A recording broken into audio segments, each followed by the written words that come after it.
Betting యాప్ల కేసుల్లో కీలక పరిణామం చోటు చేసుకుంది. మియాపూర్లో నమోదైన కేసులో భాగంగా యాప్ల యజమానులను పోలీసులు నిందితుల జాబితాలో చేర్చారు. ఈ లిస్టులో మొత్తం 19 యాప్ల యజమానులు ఉన్నారు.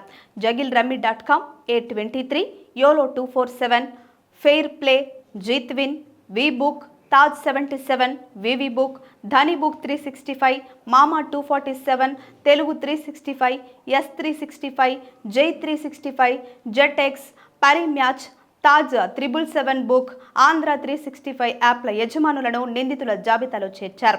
ఈ మేరకు పోలీసులు వారికి నోటీసులు ఇచ్చి విచారించనున్నారు.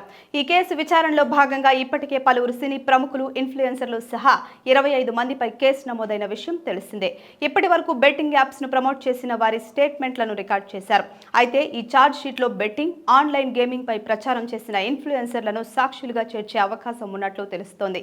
ఇల్లీగల్ బెట్టింగ్ కు నిర్వాహకులే బాధ్యులుగా తెలుస్తూ ఇప్పటికే ప్రాథమిక ఆధారాలు సేకరించారు పోలీసులు. వాటి ఆధారంగానే పలు సెక్షన్ల కింద నిర్వాహకులపై కేసు నమోదు చేశారు. మొత్తం ఈ కేసులో దాదాపు 8 మందిపై పంజాగుట్ట పోలీస్ స్టేషన్లో, మియాపూర్ పోలీస్ స్టేషన్లో 25 మందిపై కేసులు నమోదు చేశారు.